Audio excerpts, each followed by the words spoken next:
সমগ্র রাজ্যের সঙ্গে সঙ্গতি রেখে বরাক উপত্যকার শিলচর শহরের বিভিন্ন ঈদগাহ সহ ঐতিহাসিক শিলচর মেহেরপুর ঈদগাহে শান্তিপূর্ণভাবে ঈদের নামাজ আদায় করা হয়। ঈদ উল আজহার এই দিনটি মানুষেরা শান্তিপূর্ণভাবে উৎসব আনন্দে কাটাতে পারেন, এদিকে নজর রেখে পুলিশ প্রশাসনের পক্ষ থেকে নিরাপত্তা ব্যবস্থা ছিল দুর্দান্ত। শনিবার শিলচরের মেহেরপুর ঈদগাহ, শিলচর ঐতিহ্যবাহী টিকর বস্তি ঈদগাহ সহ শহরের বিভিন্ন ঈদগাহে ইসলাম ধর্মাবলম্বী লোকেরা জমায়েত হয়ে ঈদের 2 রাকাত নামাজ আদায় করেন। সারা দেশের সঙ্গে বরাক তথা শিলচরেও শান্তিপূর্ণভাবে ঈদ উল আজহা পালন করা হয়। শিলচর মেহেরপুর ঈদগাহতে ঈদের নামাজ আদায়ে জনসমুদ্রে পরিণত হয় ময়দান। প্রায় কয়েক হাজার ইসলাম ধর্মাবলম্বী লোকেদের উপস্থিতি ঘটে। মেহেরপুর ঈদগাহে ঈদের নামাজ পাঠের দায়িত্বে ছিলেন হযরত মাওলানা আব্দুল ওয়াহিদ সাহেব। নামাজ আদায়ের পূর্বে পবিত্র ঈদের গুরুত্বপূর্ণ বিষয় নিয়ে আলোচনা করেন তিনি। নামাজ আদায় শেষে বিশ্ব শান্তির জন্য দোয়া পাঠ করা হয়। ঈদের নামাজ শেষে একে অপরকে ঈদের শুভেচ্ছা বিনিময় করতে দেখা গেছে। ব্যুরো রিপোর্ট, আমার সোনার কালীগঞ্জ।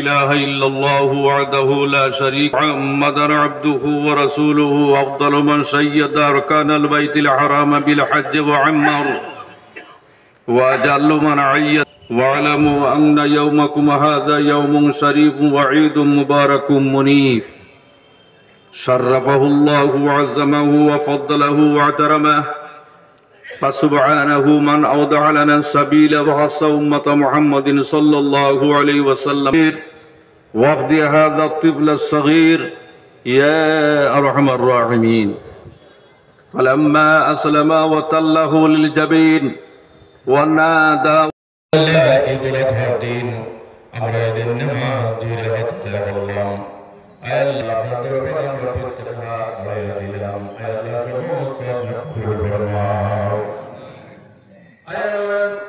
এই সমস্ত সালাম সাগরে তুমি আনন্দের হুজুর ফুরুল সাল্লাল্লাহু আলাইহি ওয়াসাল্লাম পৌঁছে দাও।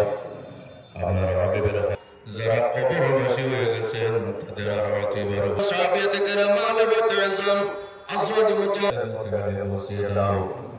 আয় আল্লাহ সর্বসর কবরস্থানে যত মুর্দাগান কবরে শহীদ হয়েছেন তথা আমাদের মাহফুজ যারা দুনিয়া ছেড়ে প্রতি বছর ন্যায় এই বছরও আমাদের মেহেরপুর ঈদগাহ ময়দানে মৌলানা আব্দুল ওয়াহিদ সাহেব ঈদের নামাজ পাঠ করেন।